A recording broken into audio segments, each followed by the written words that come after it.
Hey everybody, it's your girl Keisha J. Kelly once again here with Black College Experience. I know it's a different time, it's a different hour. We normally sit down on Thursdays, and this is only the second time in Black College Experience history that I can remember us doing an interview on a Monday or early Monday. But the first time was with none other than NFL Network Stephen Weish. But today we got a special guest, and we understand people's schedules get really busy, really tight.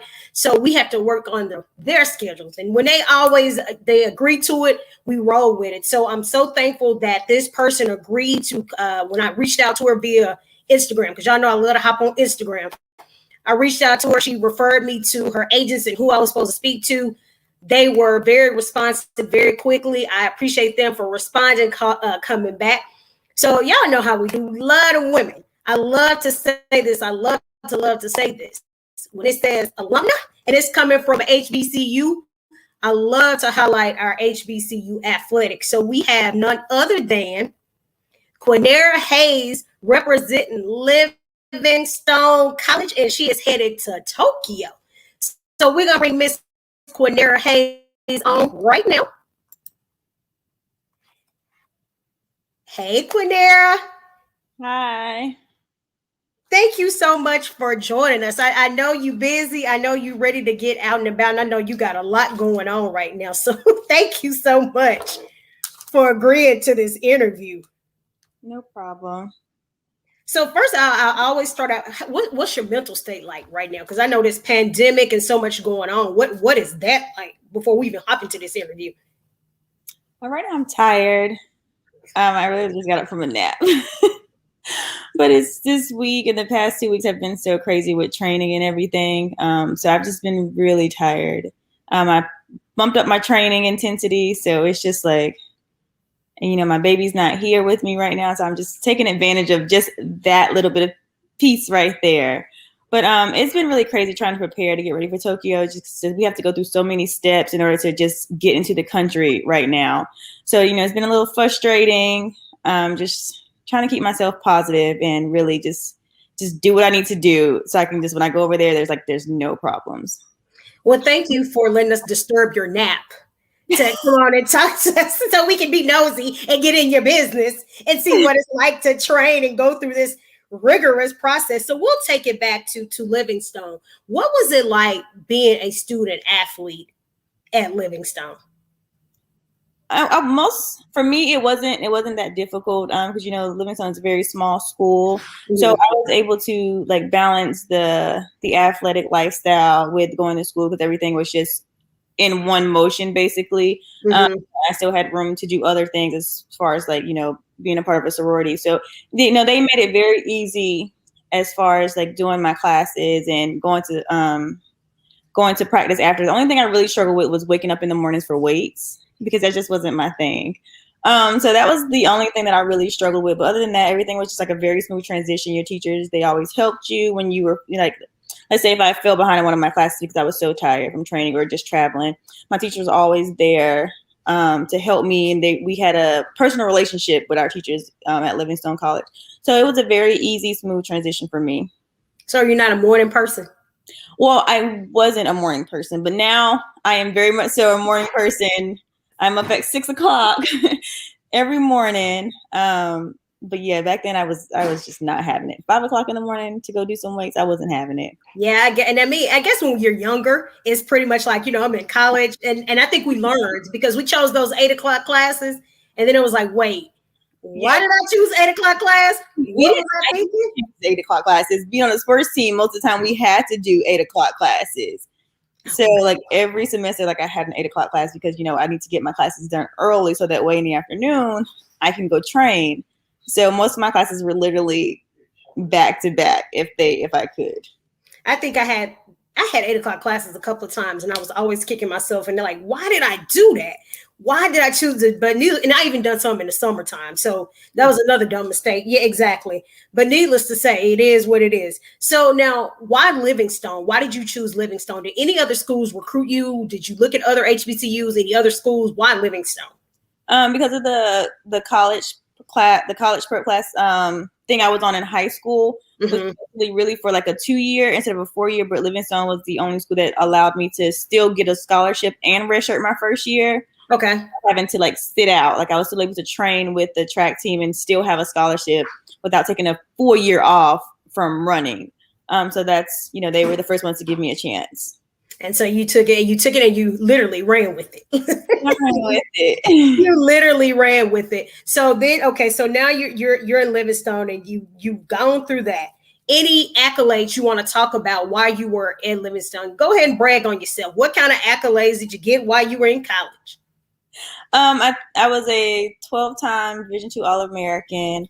I was a back-to-back 400-meter national champion for Division II, and I was a one-time champion for the 200 my last year. So I won both the 4 and the 2 my last year there. But CIAA champion, multiple times. And then right now, like I think I am probably the most decorated athlete at Livingstone College. Y'all see, I wanted her to tell her story. I want to see. She sound really modest. She don't want to talk about how we see the most decorated athlete. You see, and that's amazing. That's an amazing accomplishment to say. Now, what's it like now that you graduated? You moved on from Livingstone. What is it like being a pro athlete with Nike being your actual employer? It's cool. It's cool. Like being as a track and field, we don't get like that recognition from, everyday people who are not, really in tune with track.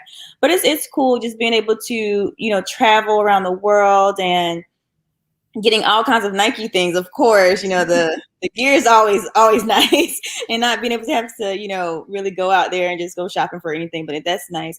But it's really just a good experience, saying that, oh, I can make this amount of money running 49 seconds, or I can just go run 22 seconds or something like that. Or I'm just, I go overseas to go run just one race. Like I get to travel different places all the time. Not many people do that.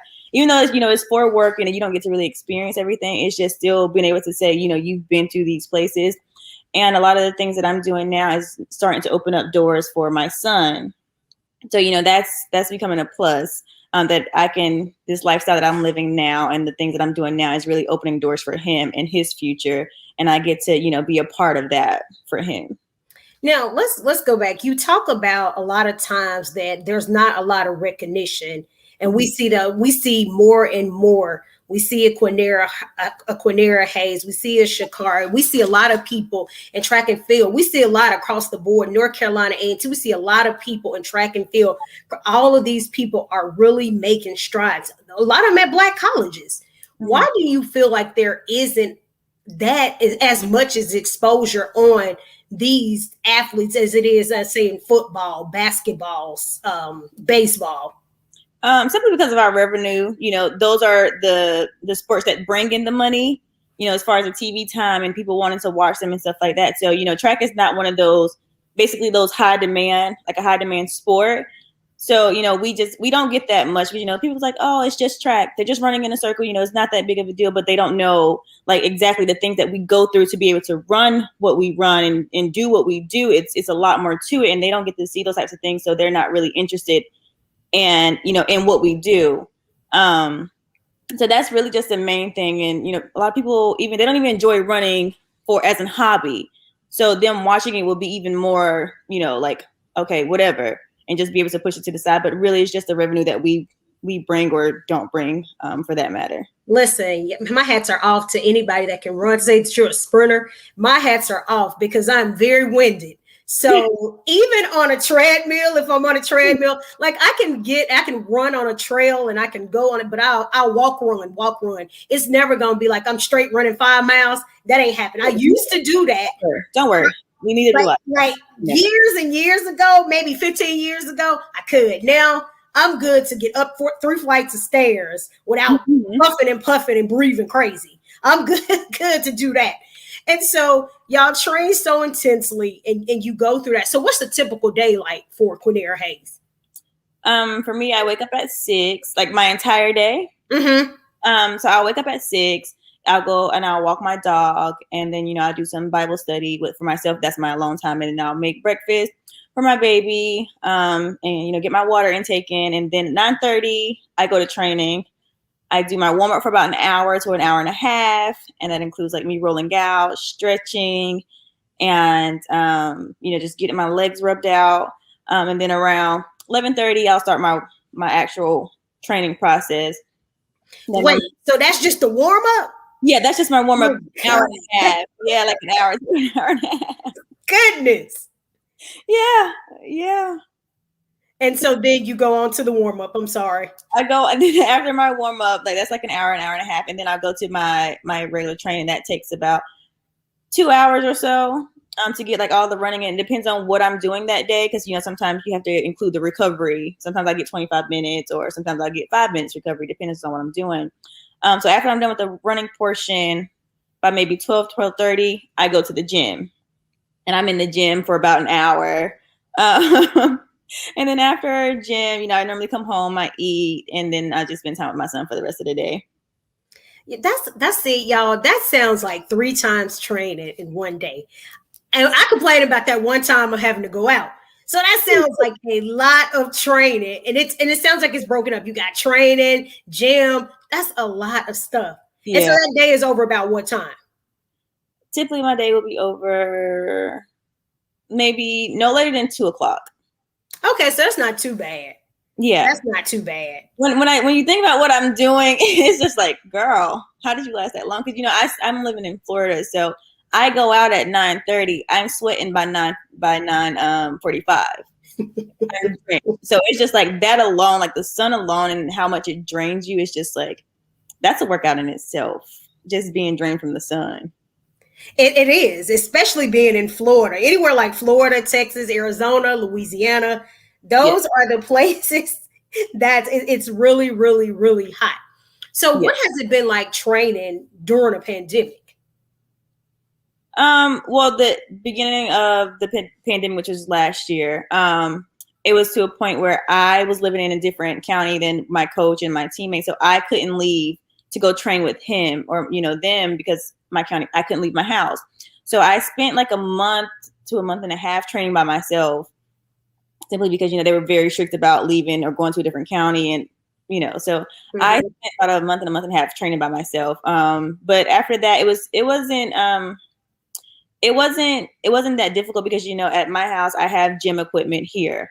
So, I didn't really lose much. The only hard thing about it was just not being able to go to a track meet and get in those running shape is what we would call it when you go and compete and stuff like that. We call it getting into running shape, but just not being able to go to a track meet and just training, not knowing when will be the next time you train. That does a lot more mentally than it does physically. Cause it's just like, what am I training for? Why am I training so hard? Like, when am I going to run? It's like, and then it will become to a point where it seems pointless to still be training. So that was more of the struggle with a lot of us as, track athletes. It's just the mental aspect of like, why are we still training?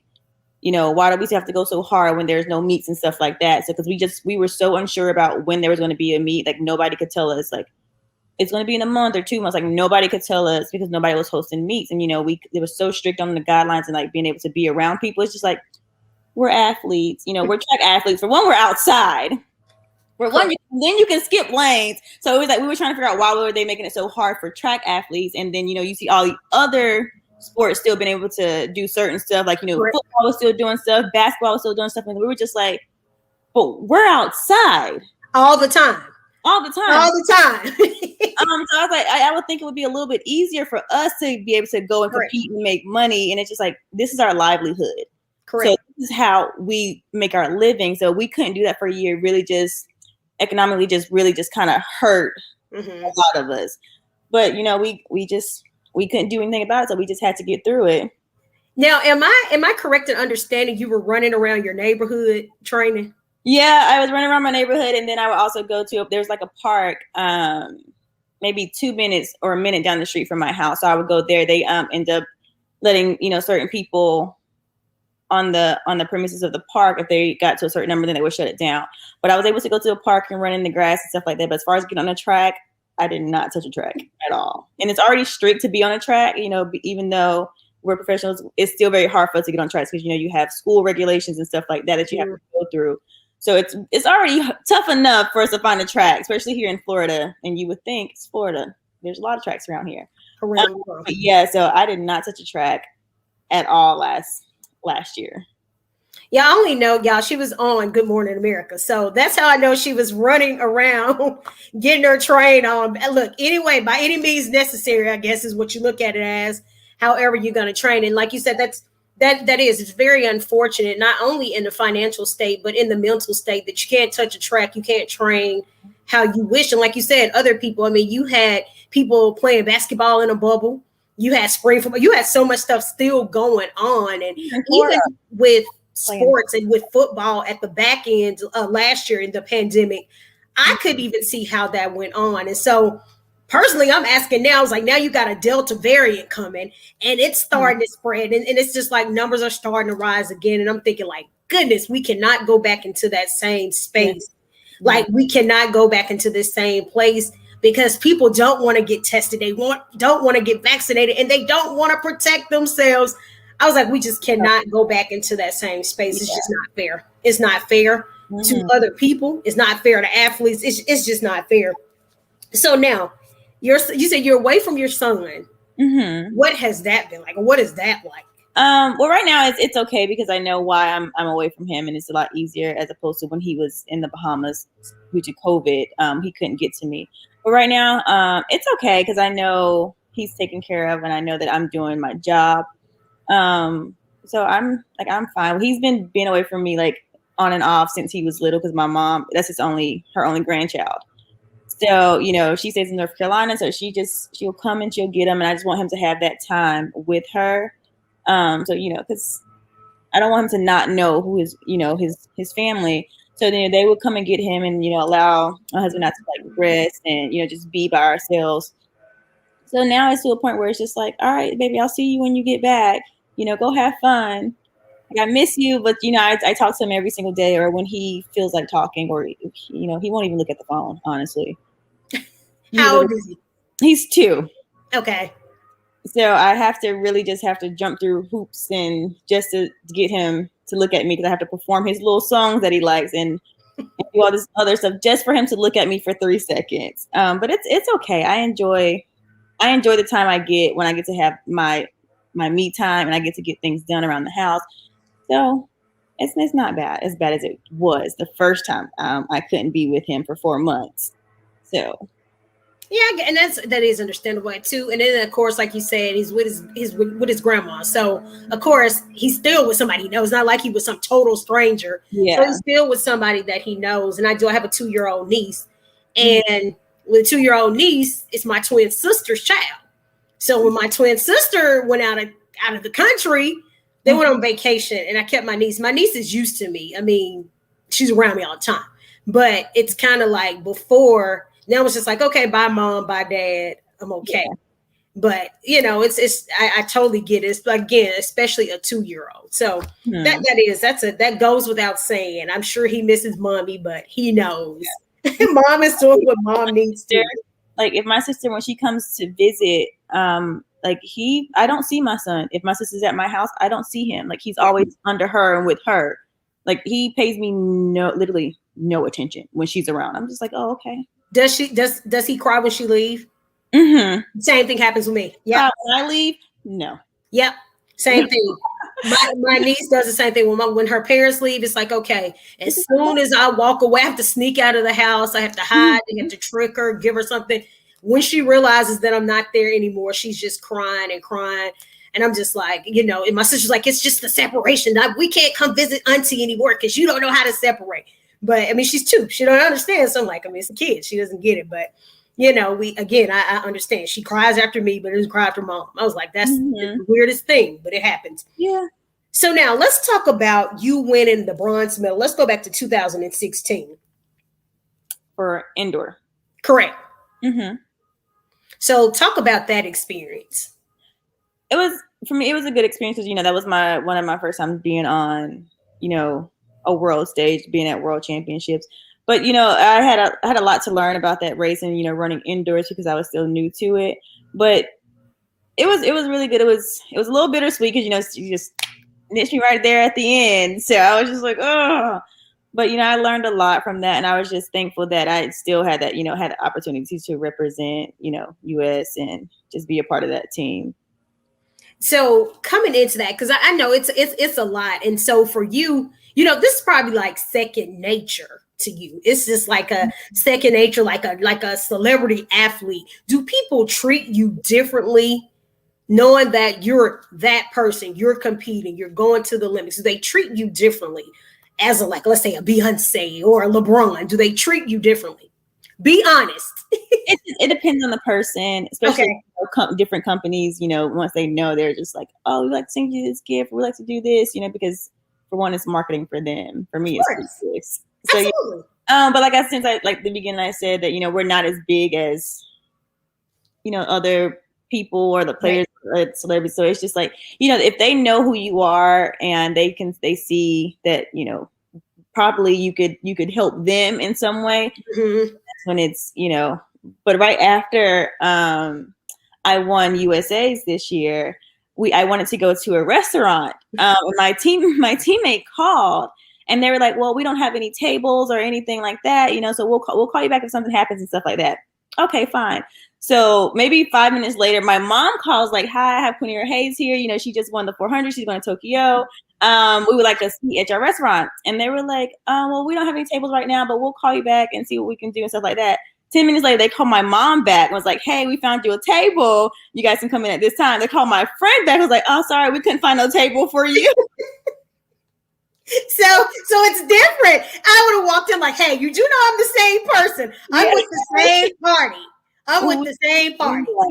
It was so, I was just like, for me, I was like, oh, don't do that. But it was so funny. It was really funny. Listen, if you gotta pull ranks and ask for something, listen, sometimes you gotta pull ranks. It is what it is. Hey, it is what it is. But the fact that you gotta do all of that and they saying that, oh goodness, that's hilarious. That is plain hilarious. But I can imagine. I can only imagine. Like you said, it's marketing. And so when it's marketing something for them, it becomes bigger. How do you encourage other young ladies that say, hey, I want to run, I want to compete, I want to sprint? How do you encourage other young ladies that might want to do the same thing that you do? I just tell them basically not to give up, because track is not a sport that you like. You have to literally love to run. You have to be in love with track and field. You have to eat, breathe, sleep, because the stuff that we do and the training that it takes to be, it's like I said, it's not fun for everybody to run. Our sport is other sports punishment, basically. That's true. So running is punishment. That's true. You have to love it. You have to really commit to track and field if you really want to go somewhere. So I just really basically tell them, not to give up. There's going to be days where you want to quit. There's going to be days you cry, because there are a lot of days that I cry. I really wake up every day like, Lord Jesus, another day, especially when in those slow seasons or when we're not competing. And I'm trying to figure out why am I doing this? So it's just a matter of, you have to be mentally tough. And with track and field, it's a physical sport, yes, but we go through more mental things than physical things, because it's in those moments where you want to give up and your body is hurting, but you have to mentally pull yourself together and no, keep going, keep running. I'm hurting. I got lactic from here to Africa, but you got to keep going. You have to learn how to push through those types of pains to get where you want to go. So what keeps you motivated? What keeps you pushing? What keeps you encouraged? Now my baby. Now it's my son that because he gave me a new outlook on track. He's my purpose. But before, it was just knowing that God blessed me with a gift, and my gift back to him was to just use what I'm doing to glorify him, no matter what the case may be, win or lose, that I'm giving glory back to God. That's awesome, because he even though he's 2, of course he's going to be able to look back. And I mean, of course, we know it's all footage and all media, and so we're in a social media generation. So when he's bigger, he'll be able to look back and say, oh, that's mommy. And all the stories that we hear about and all the good stuff that we know about, to you, it's still going to be just mom. Yeah. To us, it's like, okay, we see all of these things that she's doing and all these records and all of this stuff and this competing that she's doing. That's so great. But to him, it's still going to be like, oh, okay, well, I hear all these cool things that they're saying, but it's still mom. And it'll be awesome for him to see that later once he gets bigger. I always ask people this: HBCU, the importance of HBCUs, encouraging others to attend HBCUs, and why do you think that that's important? Simply because the culture of an HBCU, especially for an African American student, is like you can go to, a PWI, but just that culture aspect of attending, an aspect of literally the family aspect that you get from attending the HBCU is like no other. You literally you can meet life friends everywhere else, but it's just that experience of knowing that you guys are going through things together, that you guys got this shared experience. It's that sense of belonging, when you're at an HBCU is much greater than when you're at a different type of school. Cause it's just like, you're seeing people like you every day, people who are smart, people who are driven, typically you don't see that stuff, on a day-to-day basis, because in the media it's just, Correct. others. But when you get to HBCU, you see people who are after the same thing you are after, the educated Black person, the strong Black person, it's so nice to just see those things and just be around like-minded people who actually look like you, who knows how to make a difference like you, and who relate just like you. Correct. I didn't ask you this, and I think I flipped over it. When Nike became your employer, how did that come about? Tell me what her reaction was once that happened, because I probably would have flipped out then. I'd be like, "Oh, really?" Yeah, I probably would have flipped out then. Well, that was always my goal, was to, when I go, I want to run for Nike. But if anybody else would have came, I probably would have ran for them too. But I ran very fast. I ran a 49.91 or something at a track meet in the Bahamas. And then my agent and his dad are in very close contact with Nike. So, their rep like see me run and everything like that. And then, that's how that relationship started with Nike, is through my agent and his dad. Like I really did not. And I can say this, I can admit this live. I really didn't know what that process was. I was like, listen, how does that process work too? Because we know how, I'm working on becoming a sports agent. So I know what the process is like trying to represent a football player, a basketball player, baseball. But I'm like, wait, how does it come about with track and with these other sports? Like I said, I had never heard that process. Yeah, you if you're not in college, you will find an agent and stuff like that, and then basically it's really up to you to get sponsored or get seen by, because you have to do the work as far as running fast. They need to see that you are somebody who they can, potentially put their trust in as far as to represent their company and stuff like that. So basically, it's really mainly on you to go out and do what you need to do as far as getting the numbers and stuff like that. But, the job of an agent is to get us in certain track meets that are overseas and get you a lane, and a good lane at that, because, we run.